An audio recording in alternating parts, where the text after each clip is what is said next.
하나님 말씀 열왕기상 8장 27절 한 절 보도록 하겠습니다. 열왕기상 8장 27절 한 절입니다. 같이 읽도록 하겠습니다. 하나님이 참으로 땅에 거하시리이까 하늘과 하늘들의 하늘이라도 주를 용납하지 못하겠거든 하물며 내가 건축한 이 성전이오리이까. 아멘.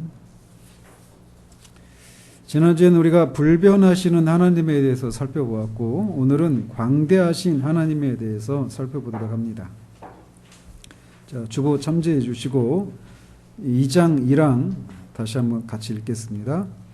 오직 한 분이시며 살아있고 참된 하나님이 계신다.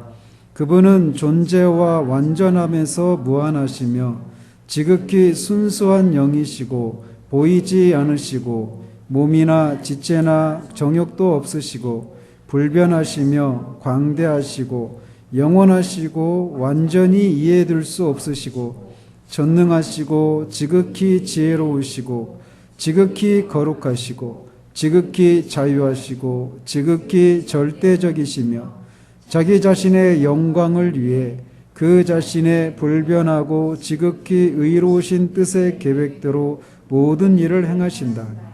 또한 하나님은 지극히 사랑이시며 은혜롭고 자비로우시며 오래 참고 선함과 진리가 풍성하시고 불의와 허물과 죄를 용서하시고 부지런히 그를 찾는 자에게 상 주시는 자이며 그럼에도 불구하고 심판에서 지극히 공의롭고 두려우시며 모든 죄를 미워하시고 범죄자를 분명히 형벌하시는 분이시다. 자, 오늘 살펴볼 하나님의 속성은 그분의 광대하심에 대한 것입니다.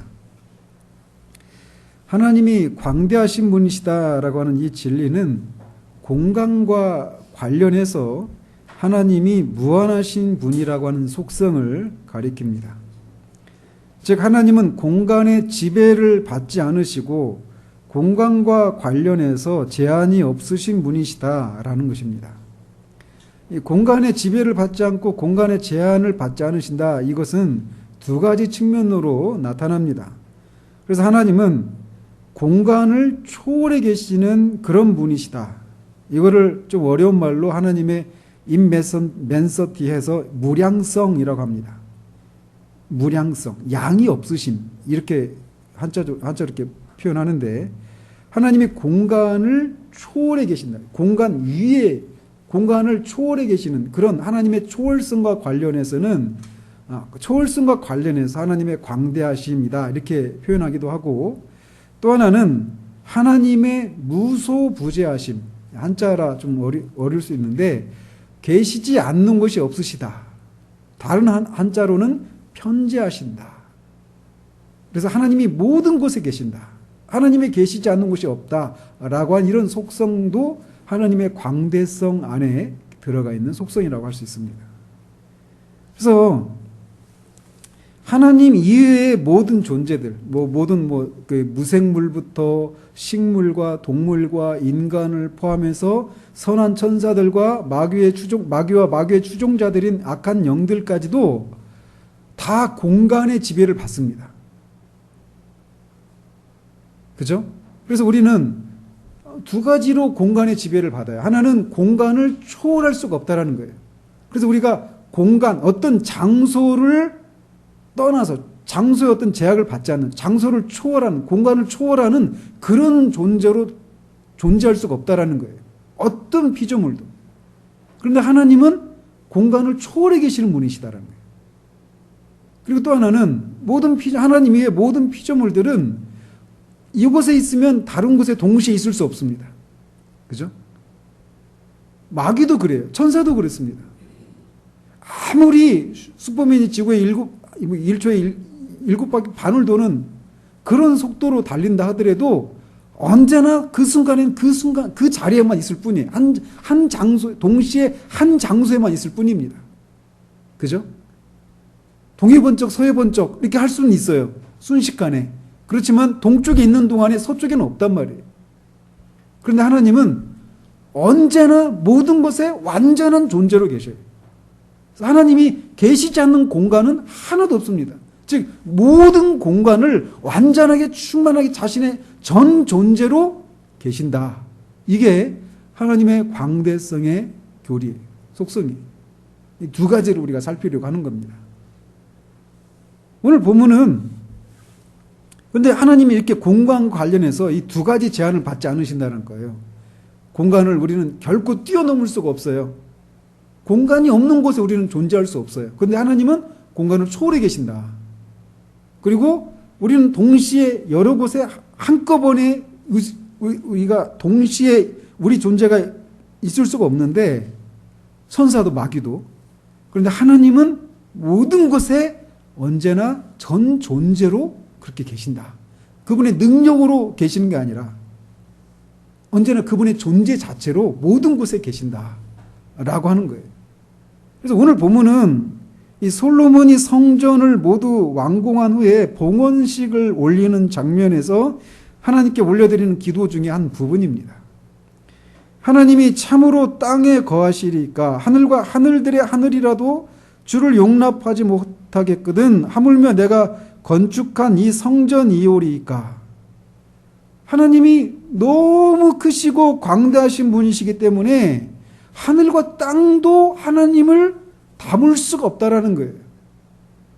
표현하자면 우리가 이해할 수 있는 용어로 표현을 하자면 하나님이 담긴다 이런 표현 쓸 수가 없잖아요.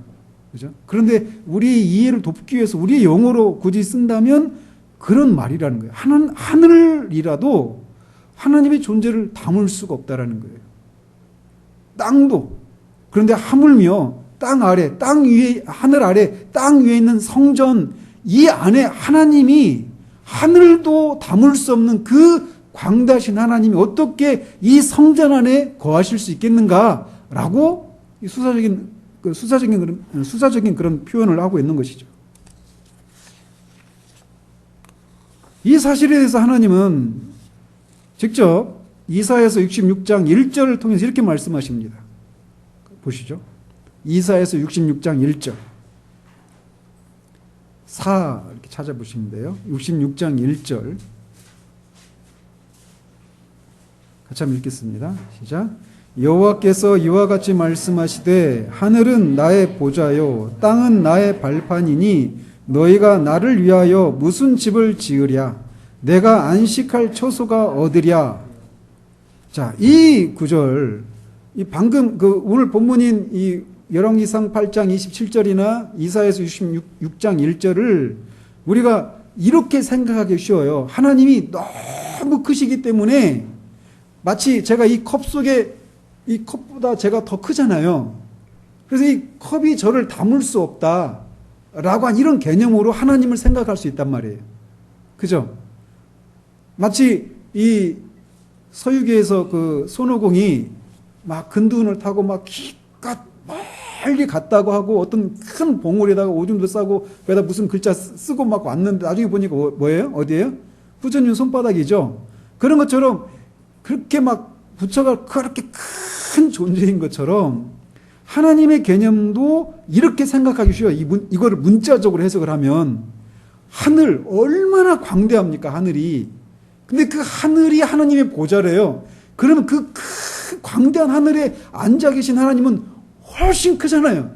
우리가 보좌, 이 의자 앉으면 의자 앉는 제가 더 크잖아요. 그죠? 물론 더 큰 의자도 있죠. 말하고 보니까 척척한 이해가 아니에요. 하늘이 하나님의 보좌고 땅이 하나님의 발판이다. 왕들이 그 의자에 앉아가지고 발 올려놓은 발판이 있잖아요. 발등상이라고도 하고. 근데 그렇게 묘사를 하고 있어서 마치 하나님이 어마어마하게 큰 분이구나. 그래서 하나님이 공간을 초월하신다. 이 개념을 막 공기가 우주 공간에 쫙 퍼져 있잖아요. 그죠? 그런 개념으로 하나님의 존재가 우주 공간에 막 쫙 퍼져 있는 그런 개념으로 생각해서 하나님 그렇게 크구나, 광대하구나 이렇게 생각하기 쉬운데 그런 개념이 아니에요. 왜 그런 개념이 성립이 될 수 없느냐면 하나님은 몸이 없으시잖아요. 영이시잖아요. 그래서 물이나 어떤 그 공기처럼 이렇게 나뉘어질 수 없는 분이세요. 영의 특성이 그렇잖아요. 나눠질 수가 없다고요. 이 얘기는 하나님이 광대하시다. 이 두 본문을 통해서 우리에게 말해주고 있는 것은 하나님이 광대하신 분이신데 우리가 물리적으로 막 연장될 수 있는 그런 개념으로 하나님이 크시다. 이런 개념이 아니라 공간을 뛰어넘으시는 분이라는 거예요. 이를테면 이게 우주 공간이라면 우주 공간을 초월해 계시는. 하나님이 공간의 제약을 받는다라고 하는 개념은 있을 수가 없습니다. 왜냐하면 하나님이 무한하신 분이시기 때문에 그래요. 이 공간이라고 하는 것도, 이 우주 공간이라고 하는 것도 없었던 때가 있었죠. 그죠? 없었던 때가 있어요.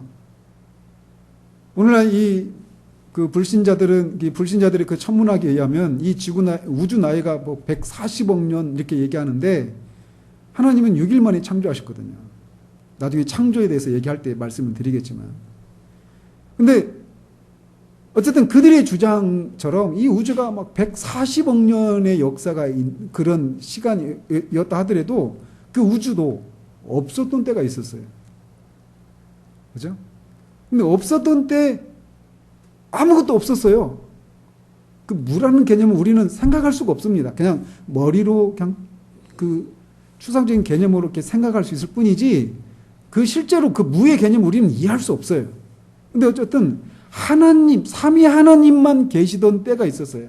벌써 이 표현 자체가 벌써 잘못된 표현이죠. 때라고 하는 말을 벌써 써야 되니까. 하나님이 계셨다라고 할 때 우리는 벌써 그럼 어디 계셨지? 우주 밖에 계셨네 이렇게 생각하잖아요. 우주 밖도 어디입니까? 거기도 공간이에요. 그죠? 벌써 우리는 공간과 시간의 지배를 받는 존재로 태어났기 때문에 이 공간의 지배를 받지 않는, 공간을 초월하는 그런 분이시다. 이 개념을 우리가 이해할 수가 없어요. 그래서 우리가 여기서 고백하고 있는 것처럼, 이 고백서에서 고백하고 있는 것처럼 하나님은 완전히 이해할 수가 없다. 하나님이 불가해성을 얘기하는 거예요. 알려주시는 것만큼은 알 수 있을 뿐이지 하나님이 하나님 자신을 아는 것만큼 그렇게 속속들이 우리가 알 수 있는 건 아니라는 거예요. 무한하시니까. 유한자는 무한자를 품을 수가 없습니다. 근데 어쨌든 이 공간이라고 하는 것도 하나님이 계시기 전에는 없었던 곳이에요. 없었던 것이에요. 그래서 이 하나님에 의해서 생겨난 이 피조된 것들에 의해서 하나님이 무한하신 하나님이 제한을 받는 것은 그분의 본성에 어긋나는 거예요. 그죠? 그분은 무한하신 분이시기 때문에 유한한 것들에 그분의 능력이 제한을 받을 수 없는 것처럼 공간과 관련해서도 하나님은 제한을 받으실 수가 없는, 공간을 초월해 계시는 그런 의미로서 하나님은 광대하신 분이시다라고 고백하고 있는 거란 말이에요.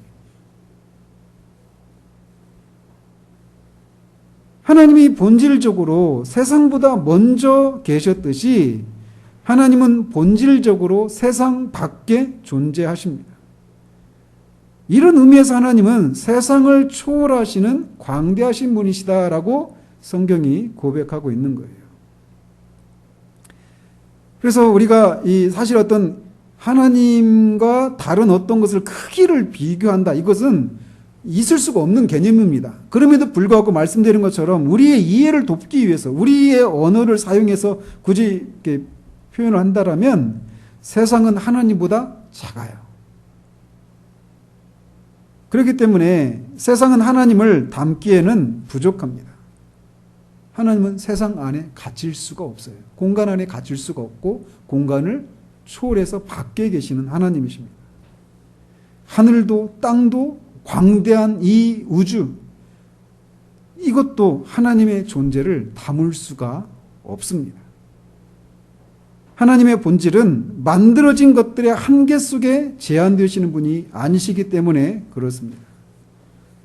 하나님의 본질이 무한하시기 때문에 하나님에 의해서 창조된 어떤 공간에 의해서도 제한되지 않으신다라는 거예요. 그래서 하나님은 이 세상을, 우리 보기에는 이 세상이 어떤 광대하고 크고 이런 것들을 하나님은 우리가 바라보는 방식으로 바라보지 않는다라고 성경이 말하고 있어요. 자, 이사야서 표 있죠? 40장 12절 한번 보십시다. 40장 12절 같이 읽겠습니다. 누가 손바닥으로 바닷물을 헤아렸으며 뼘으로 하늘을 쟀으며 땅에 티끌을 되에 담아 보았으며 접시 저울로 산들을 막대 저울로 언덕들을 달아 보았으랴. 그러니까 이 얘기는 뭐예요? 다른 사람이 있다라는 거예요? 없다라는 거예요? 없다라는 거예요. 있을 수가 없죠. 그리고 그 뒤에 15절에서 17절까지 같이 한번 읽습니다. 시작. 보라, 그에게는 열방이 통에 한 방울 물과 같고 저울의 작은 티끌 같으며 섬들은 떠오르는 먼지 같으리니 레바논은 땔감에도 부족하겠고 그 짐승들은 번제에도 부족할 것이라. 그의 앞에는 모든 열방이 아무것도 아니라 그는 그것들을 없는 것 같이 빈 것 같이 여기시느니라. 열방이 이 세계가 통에 한 방울 물 같대요. 우리 보기에는 뭐 이 당시에는 그 이사야 시대에는 레바논, 아시리아 이런 나라들이 초강대국이었는데 오늘날은 미국이네 중국 이런 나라들이죠. 근데 우리 보기에는 지금 우리나라가 굉장히 그런 사강의 그 틈바구니에서 굉장히 혼란스러운 시기를 보내고 있잖아요. 그런데 그 우리의 국력과 그들의 국력을 비교해 보면 우리가 막 위축될 수 있고 어떻게 처신을 해야 되는 게 옳은가 이런 막 갈등과 그런 혼란을 겪잖아요. 우리 보기에는 그렇게 보여요. 근데 하나님이 열방을 어떻게 보시느냐? 통에 한 방울 물과 같이 보신대요. 하찮게 보시는 거예요. 하찮게. 아무것도 아닌 거예요. 하나님의 보시기에는. 하나님의 눈에 보시기에는. 따라서 이런 의미에서 공간을 초월해 계시는 하나님의 광대하심을 생각할 때 우리는 그 앞에서 우리 아까도 말씀드렸죠. 하나님을 아는 지식은 곧장 우리를 아는 지식과 연결되거든요. 하나님이 이렇게 공간을 초월해 오셔서 이 세상을, 이 우주 전체를 그렇게 열방을 그 통에 한 방울 물방울 같이 여기고 작은 티끌 같이 여길 정도로 그렇게 바라보신다라면 그렇게 크신 하나님 앞에 우리는 어떤 존재로 드러납니까? 작은 존재로 드러날 수밖에 없는 거예요. 그렇잖아요. 따라서 우리는 이 사실에서 우리는 종종 그런 생각하잖아요. 이 막 한평생을 살아갔는데 자기 한 번도 자기 집을 가지지 못한 채 이 세상을 떠나는 사람들이 많잖아요. 우리나라도 한 40몇 프로 될 거예요. 한 40몇 프로는 자기 집이 없이 그냥 이 세상을 떠나는 사람들이 있어요. 이에 비해서 어떤 사람들은 그 사람들보다 훨씬 많은 그런 큰 평수의 집을 또 많은 평수, 우리나라에서 뉴스 나오면 항상 뭘 가지고 어떤 땅이 크기 비교할 때 항상 나오는 곳이 있죠. 여의도의 몇 배의 면적 이렇게 얘기 나오잖아요. 여의도의 10배 면적을 소유했다. 그럼 우리는 여의도가 얼마나 큰지는 모르지만 굉장히 크다 이렇게 생각하잖아요. 우리는 이 세상에서 내가 얼마나 큰 평수의 집을 가지고 있는지, 얼마나 큰 평수의 땅을 소유했는지 이걸 가지고 우쭐대기도 하고 그것이 없어서 침울해지기도 하고 그래요. 그런데 이 열방을 이 세상을 그 저울의 한 먼지같이 여기시는 공간을 초월하시는 하나님의 눈에는 이 우주 전체가 다 그렇게 그 정도밖에 보이지 않아요. 그러면 그 우주 안에서 우리가 차지하고 있는 100평짜리 집, 10,000평의 땅, 10만 평의 땅 이런 것들이 무슨 의미가 있겠어요? 이 우주 전체에서 점으로 찍히지 않는 그런 것을 소유한 것에 의해서 그런 것이 없는 것 때문에 우리가 침울해지고 또 우리가 어떤 그런 것들을 가지고 있기 때문에 떵떵거리고 이런 것들이 얼마나 우스운 것인가라는 것이. 하나님의 광대하심 앞에서 우리의 자금을 우리 생각할 때 우리가 취할 수 있는 것이 무엇입니까? 하나는 겸손할 수밖에 없는 거예요. 우리가 얼마나 많은 공간을 차지하고 있는 것을 가지고 자랑할 수가 있겠습니까? 이 광대하신 하나님 앞에서.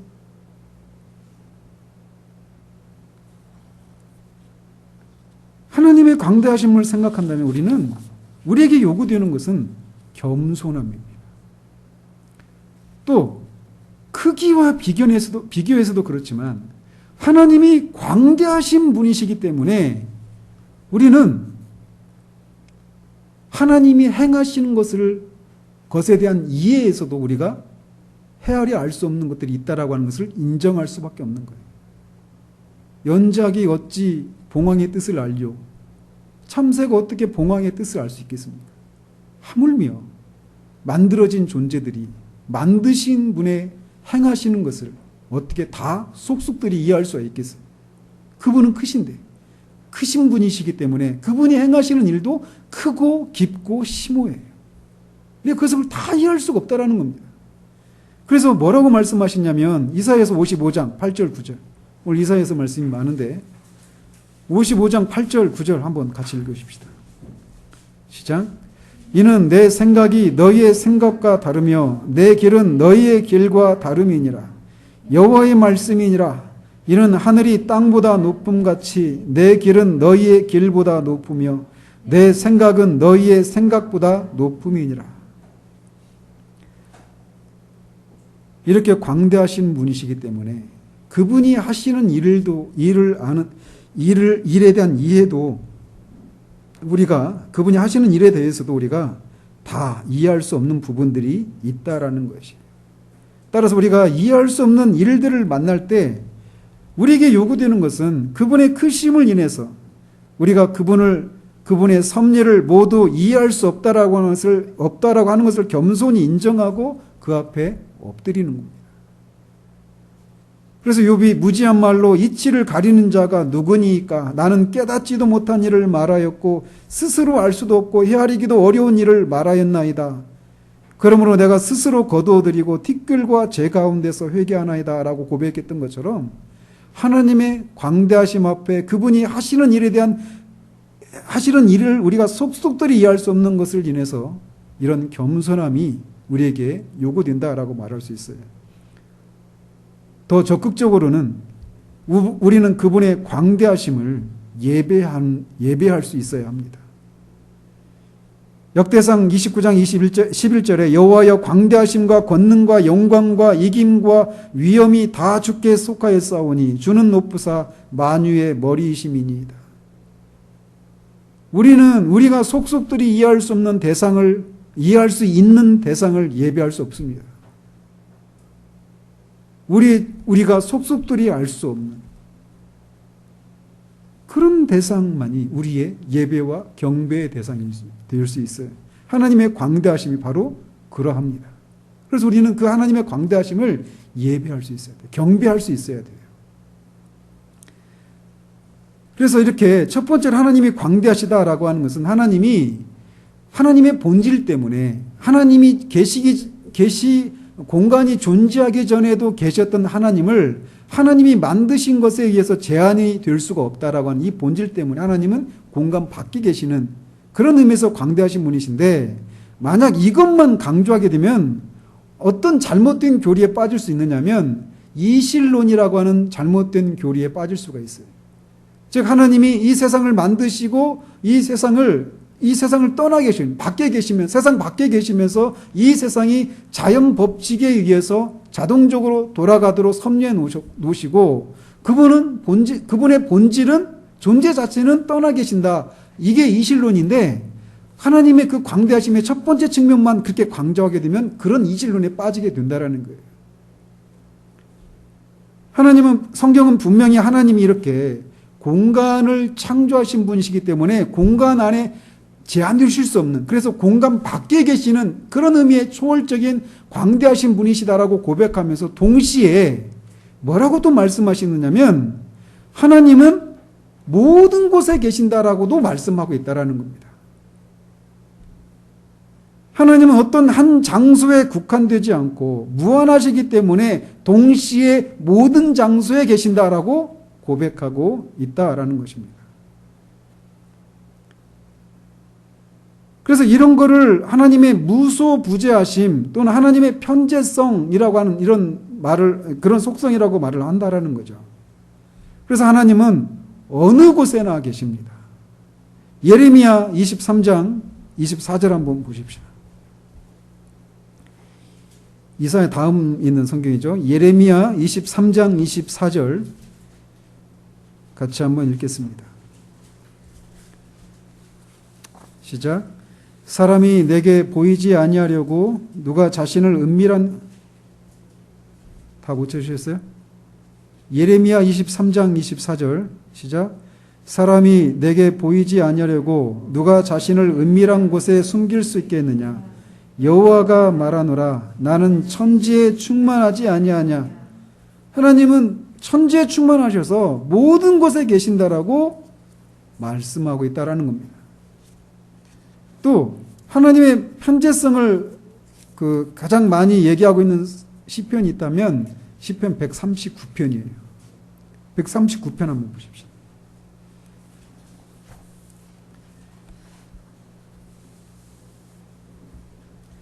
(139편) 7절부터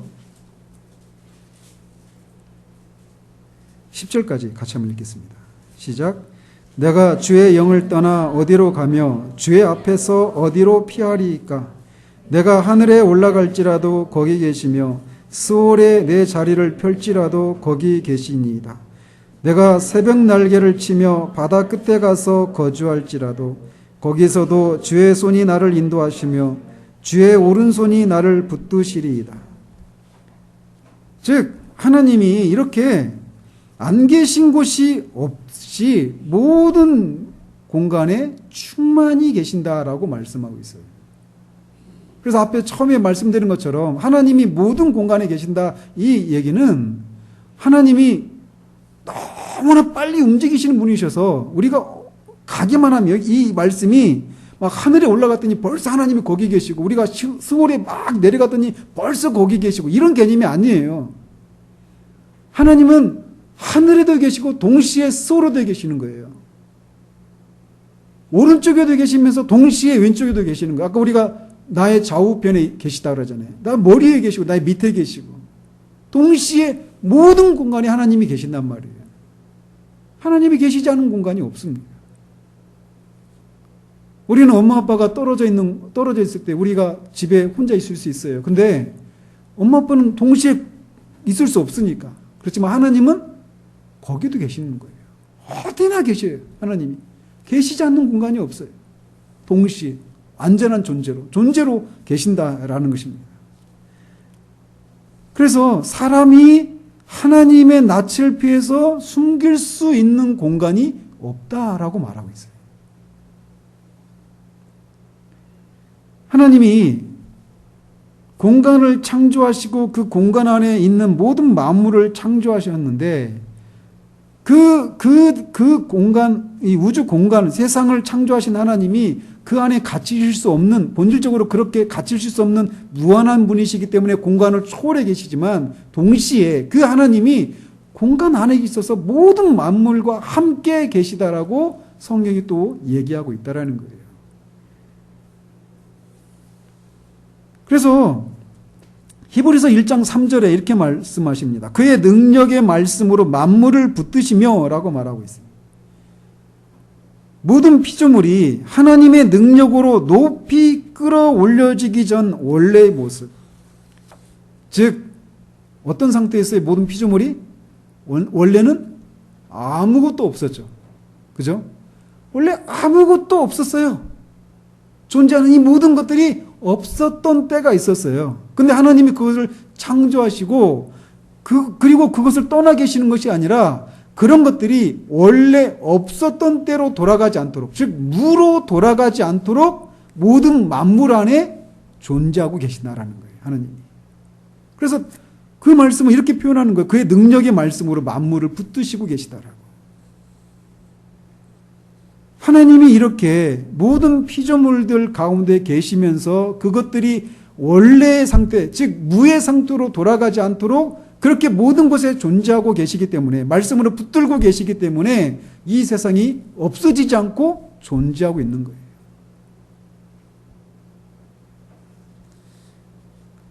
이렇게 하나님에 의해서 이 모든 만물이 보존될 뿐만 아니라 하나님에 의해서 움직이고 유지됩니다. 이런 의미에서 하나님은 모든 피조물의 임재에 계십니다. 그러나 이 사실이 모든 피조물 속에 하나님의 신성이 깃들어 있다, 이렇게 성경은 이 정도까지 표현하지, 모든 피조물이 곧 하나님이다, 신이다, 이렇게 말하는 것은 잘못된 개념이죠. 그게 뭐예요? 앞에 하나님이 공간을 초월해 계신다라고 하는 것을 강조하다 보면은 어디로 빠진다고요? 이실론이라고 하는 이단 사상에 빠지는데, 또 반대로 하나님이 모든 피조물 아래 존재하신다, 그것을 붙들고 보존하시기 위해서 모든 피조물 안에 계신다라고 하는 것만 강조하다가 잘못된 대로 빠지면 어디로 빠지냐면 범신론에 빠지는 거예요. 모든 피조물이 하나님이다라고 하는 그런 범신론에 빠지게 된다는 거죠. 그런 의미로 하나님이 모든 피조물들 가운데, 모든 공간 가운데 함께 하신다, 이런 의미가 아니라는 거예요. 하나님이 함께 하시지만 피조물과 하나님의 존재는 구분된 채로 모든 피조물 가운데 그들을 붙들어 주시는 거예요. 무로 돌아가지 않도록. 그리고 그것들이 하나님의 뜻대로 움직일 수 있도록 하나님이 운행하시는 일을 하시는 거예요. 그래서 그 결과 우리가 하나님에 의해서 기동하고 숨을 쉰다라고 말하고 있는 거예요. 사도행전 17장 28절에서 말하고 있는 것처럼 말이죠. 하나님은 그것을 위해서, 하나님이 만드신 세상이 원래의 상태, 즉 무로 돌아가지 않도록 하기 위해서 모든 피조물들 가운데, 모든 공간 안에 계십니다. 그리고 그렇게 하나님이 그렇게 모든 곳에 계실 때는 그저 무관심한 관망자나 관찰자로 지켜보고만 계시는 것이 아니라 행위자로서 임재하신다라는 거예요. 즉 그분이 만드신 피조물을 붙드시고 유지하시고 그것들이 무로 돌아가지 않도록 섭리하시고 역사하신다라는 겁니다. 그러니까 어때요? 하나님이 성경을 통해서 하나님의 백성들에게 내가 너희와 함께 영원히 함께 할 것이다, 이렇게 말씀하시잖아요. 근데 함께 하신다라고 할 때 그 개념이 그냥 같이만 있는 게 아니에요. 그러면서 그들이 어떻게 살아가노 하고 그냥 관찰하고 관망자로 계시는 것이 아니라 모든 피조물들을 보존하시고 유지하시고 섭리하시고 역사하시는 이런 행위자로서 그렇게 임재해 계신다라는 것을 말하는 거예요. 그래서 하나님의 백성들에게 내가 너희와 함께 하겠다라고 하시는 이 약속이 그래서 우리에게 위로가 되는 거예요. 예레미야 15장 20절에 내가 너와 함께하여 너를 구하여 건짐이라, 이렇게 말합니다. 자, 아까 이사야에서 찾아봤죠. 이사야에서 41장 한번 보십시다.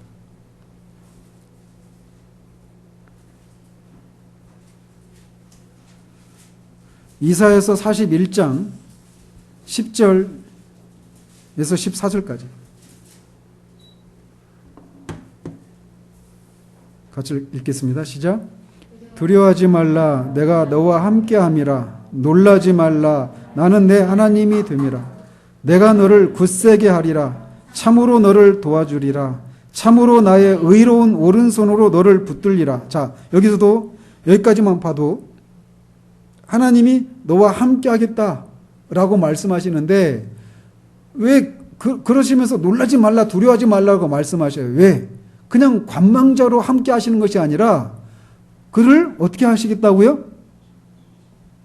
너희를 붙잡고 너를 도와주겠다. 참으로 나의 의로운 오른손으로 너를 붙들겠다. 이렇게 말씀하시는 거예요. 그래서 너와 함께 하겠다라고 하는 이 말씀이 우리에게 위로가 되는 거예요. 또 보라, 거기서부터 시작. 보라, 내게 노하던 자들이 수치와 욕을 당할 것이요 너와 다투는 자들이 아무것도 아닌 것 같이 될 것이며 멸망할 것이라. 내가 찾아도 너와 싸우던 자들을 만나지 못할 것이요 너를 치는 자들은 아무것도 아닌 것 같고 허무한 것 같이 되리니 이는 나 여호와 너의 하나님이 내 오른손을 붙들고 내게 이르기를 두려워하지 말라, 내가 너를 도우리야 할 것임이니라. 버러지 같은 너 야곱아, 너희 이스라엘 사람들아, 두려워하지 말라. 나 여호와가 말하노니 내가 너를 도울 것이라. 내 구속자는 이스라엘의 거룩한 이인이라. 이렇게 하나님이 모든 피조물들을 붙드시고 또 섭리하시고 역사하시는 그런 행위자로 모든 곳에 계신다라는 거예요. 그게 우리에게 말할 수 없는 위로가 되는 거예요. 우리의 과거. 하나님은 또 시간을 초월해 계시잖아요. 우리 영원성에 대해서 우리가 다음에 살펴보겠지만.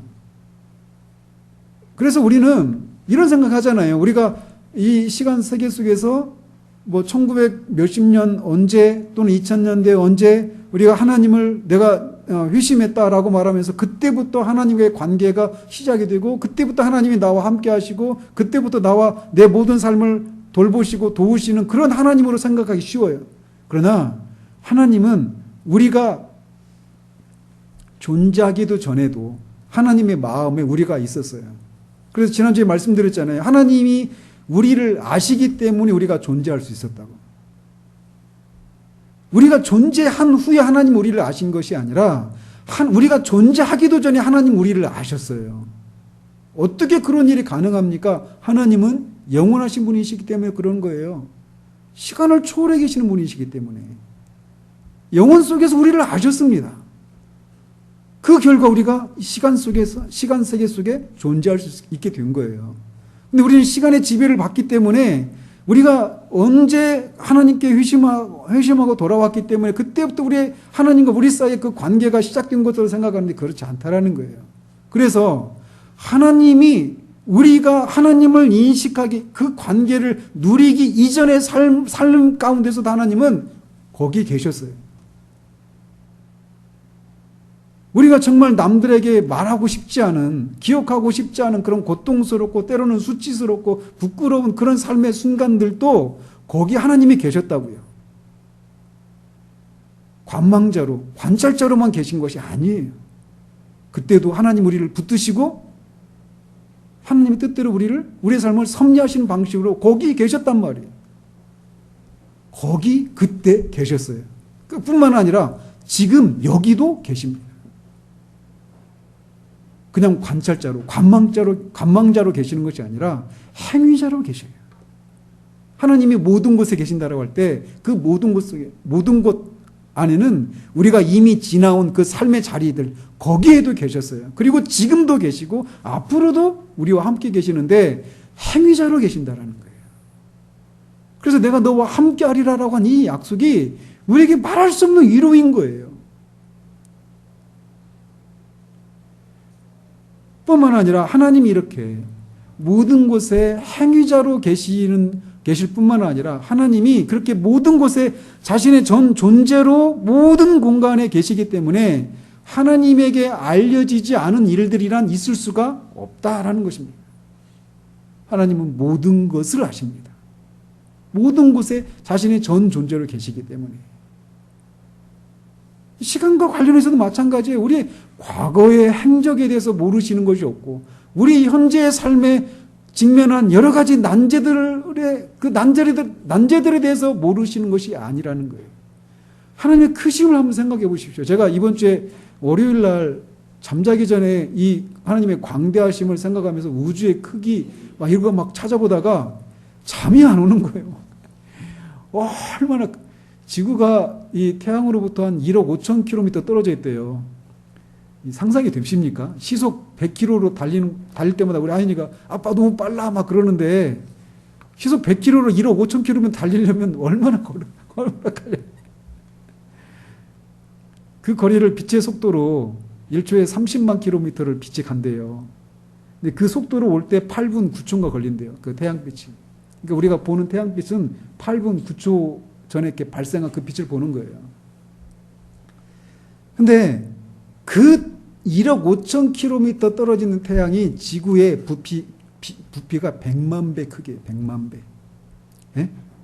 근데 이 우주에는 그 태양에 100만 배 더 큰 태양이 있고 그 태양보다 또 100만 배 더 큰 태양이 있고 그보다 더 큰 것이 있고 더 큰 것이 있고 그래요. 그런 식으로 계속 확대해 보세요. 제가 고등학교 때 지구과학 하다가 머리 터지는 줄 알았거든요. 이런 생각하다가.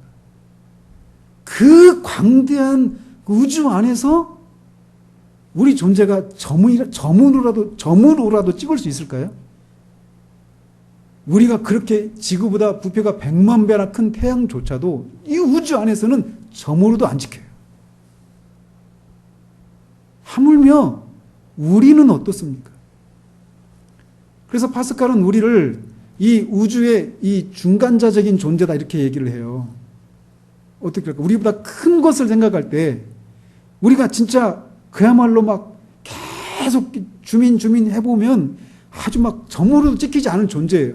그런데 우리가 또 전자현미경을 사용해서 이제 막 보면 어때요? 막 분자, 원자, 이 또 안에 전자, 뭐 중성자, 핵 계속 들어가 보면 어때요?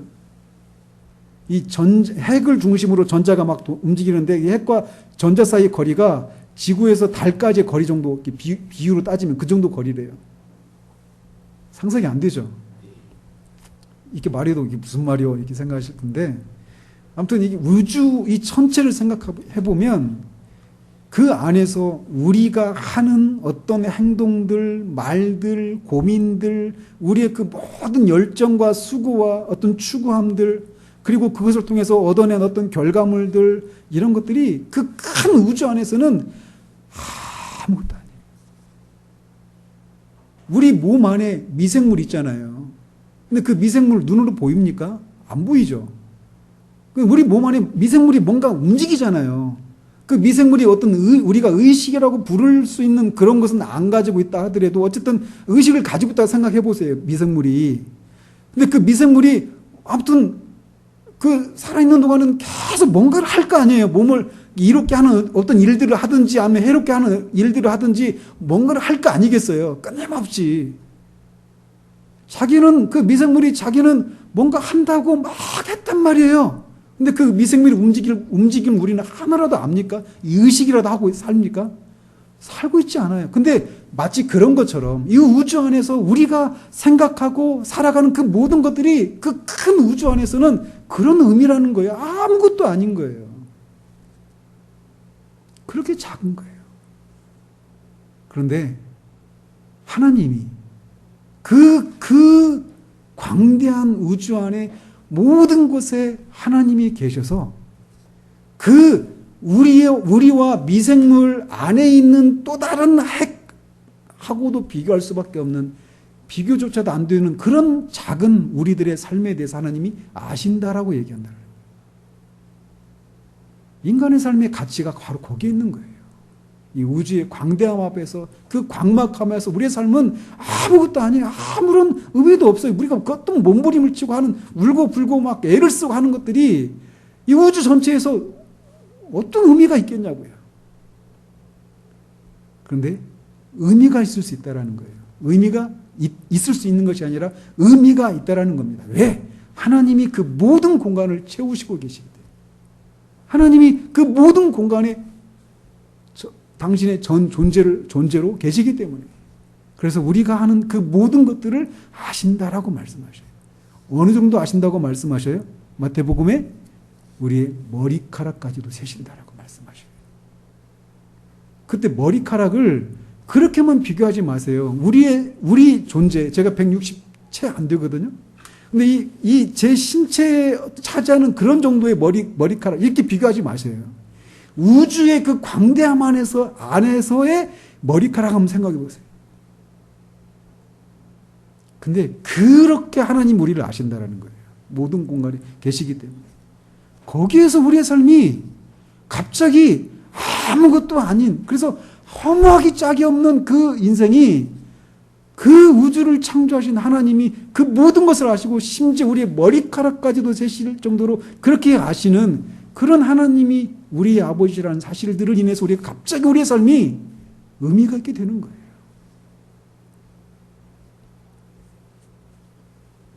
우리가 직면하는 모든 고난과 슬픔과 불행 중에도 하나님은 거기 계십니다. 우리를 위축되게 만드는 상황에서도 우리가 두려워하지 않을 수 있는 이유가 하나님이 모든 곳에 계시기 때문에 그래요. 거기 계실 뿐만 아니라 여기 계십니다. 그때 계셨을 뿐만 아니라 지금도 계셔요. 그래서 우리의 모든 것을 아십니다.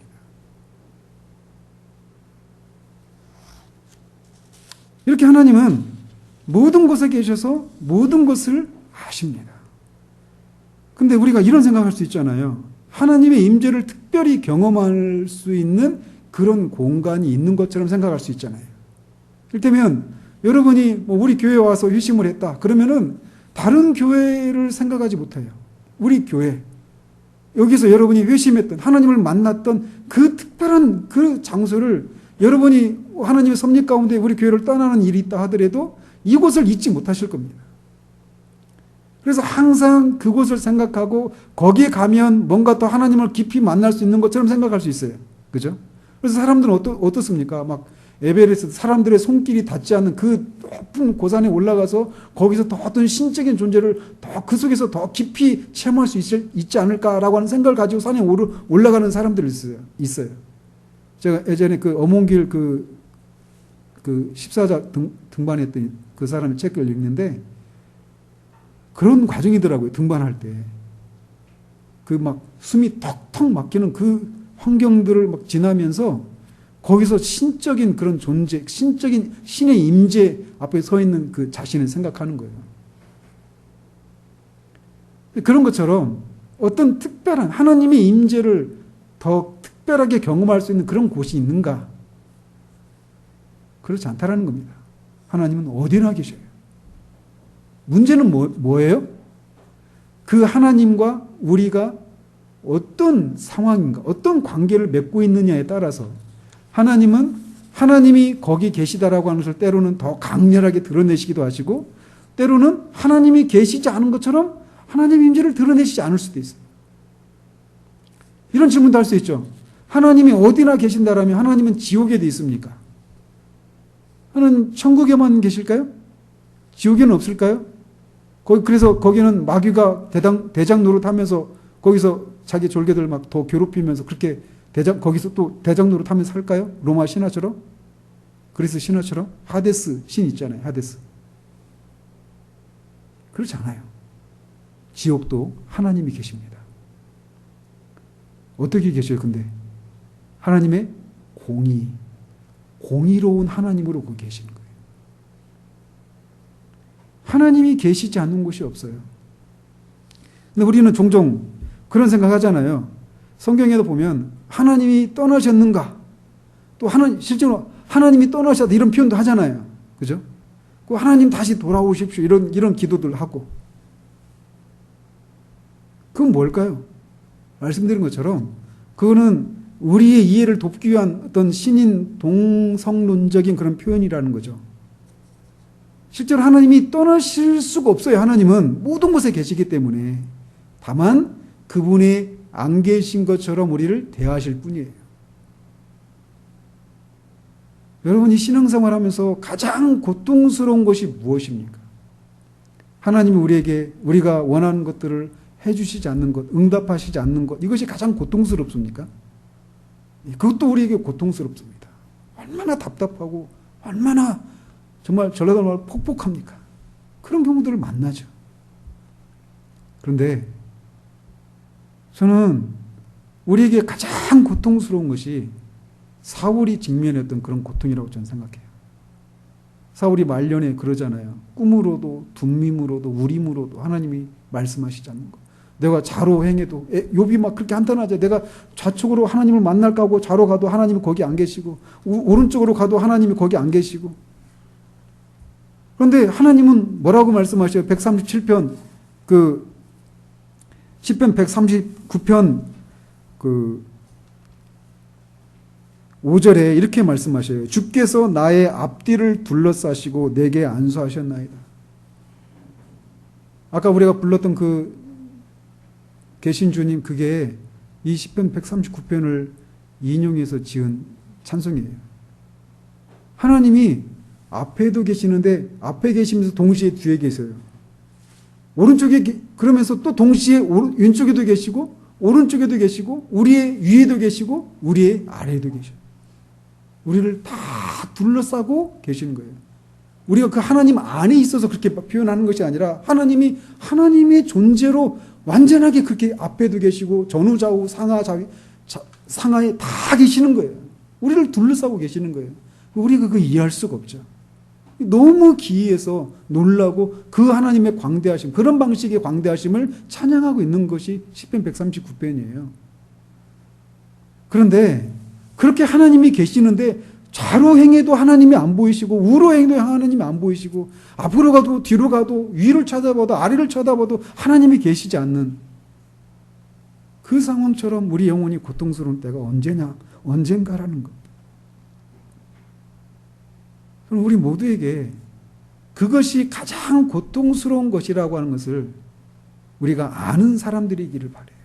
하나님이 우리를 다루실 때 그런 식으로 다루시는 거예요. 하나님이 계시지 않는 곳이 없는데 하나님이 계시지 않은 것처럼 그분의 임재를 거둬가시는 때가 있어요.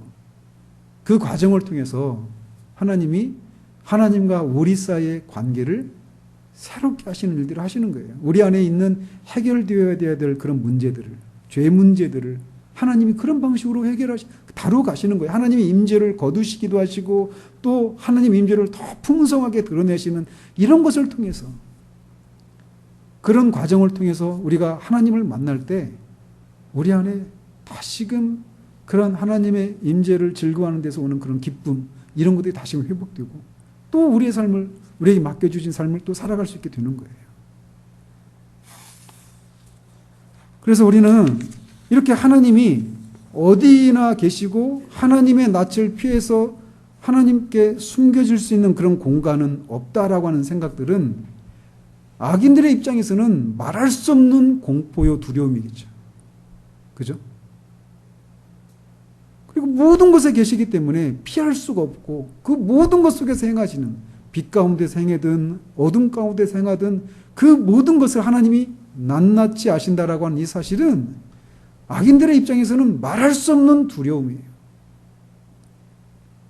그러나 신자들의 입장에서는 그런 하나님이 말할 수 없는 위로입니다. 내 사정을 아시는 거예요. 그래서 우리를 둘러싸고 있는 그런 외부에서 일어나는 일들을 아실 뿐만 아니라 우리 안에도 계시기 때문에, 우리 밖을 둘러싸고 계실 뿐만 아니라 우리 안에도 계셔야 하나님이, 그래서 우리 내면의 생각까지도 아시는 분이십니다. 그래서 시편 기자가 말하잖아요. 내 생각이 주께 연락되기를 바랍니다라고. 우리의 생각까지도 주님이 아셔요. 그래서 우리가 자주 부르는 그 복음송 있잖아요. 내 작은 신음소리에도 응답하시고 우리의 말로도 표현되지 못하는 그런 생각, 정리되지 않은 그런 생각의 파편까지도 하나님이 읽어내실 수 있는 분이십니다. 그런 의미에서 하나님이 모든 것에 계셔서 모든 것을 아신다. 그리고 모든 것에 계시는데 그냥 관망자로 관찰자로 계시는 것이 아니라 행위자로 계신다라고 하는 이 사실들은 우리가 하나님께 알려지지 않은 일들이란 아무것도 없다라고 하는 것에서 오는 그런 위로, 그리고 그런 속에서 하나님이 우리를 그냥 지켜보고 계시는 것만이 아니라 우리를 도우시는 분으로 계신다라고 하는 이 사실들은 우리 신자들에게는 말할 수 없는 위로입니다. 또 오전에 말한 것처럼 성령의 충만을 받기 위해서는 소극적으로 성령을 근심하게 하지 말고 소멸하는 일들을 하지 말라고 그랬잖아요. 이 하나님이 모든 것에 계셔서 우리를 모두 아신다라고 하는 이 사실들을 생각하면 우리가 어떻게 하겠습니까? 죄와 유혹에 대해서 멀리하는 일들을 하겠죠. 안 그렇게 해서 지성이가 집에서 막 핸드폰 하고 있으면 없으니까 그냥 안 보니까 할 수 있지만 여기도 엄마 아빠가 보고 있다 생각하면 조심하는 것처럼 하나님이 모든 곳에 계시는 그것을 생각할 때 우리가 죄를, 세상의 유혹을 멀리할 수 있게 되는 거예요. 하나님은 어디나 계십니다.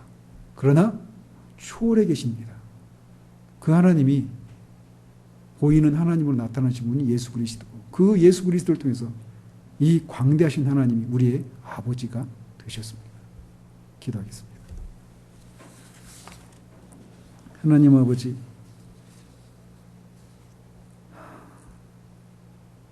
크신 하나님이라고 하는 이 의미가 우리에게 정말 그 생각이 우리를 압도하고 그 하나님 앞에 엎드려 경배하는 것이 무엇인지를 아는 우리 모두 될 수 있기를 원합니다. 뿐만 아니라 그 광대하시고 초월하시는 하나님이 우리의 모든 공간에 다 완전한 존재로 계셔서 모든 것들을 아시고 관망자로만 계시는 것이 아니라 행위자로 계셔서 우리를 도우시는 분이라는 사실들을 기억하며 우리가 죄와 세상의 유혹을 이길 수 있도록 도우시고 더 나아가 그 하나님과 동행하며 그 하나님의 도우심을 입으며 살아가서 어둠 가운데 있는 사람들에게 우리의 삶에 나타나는 그런 능력의 원천이 광대하신 하나님으로 말미암은 것이라고 하는 사실들을 증거하는 삶을 살아가는 우리 모두 될 수 있도록 주님 도와주시기를 원합니다. 예수 그리스도 이름으로 기도합니다. 아멘.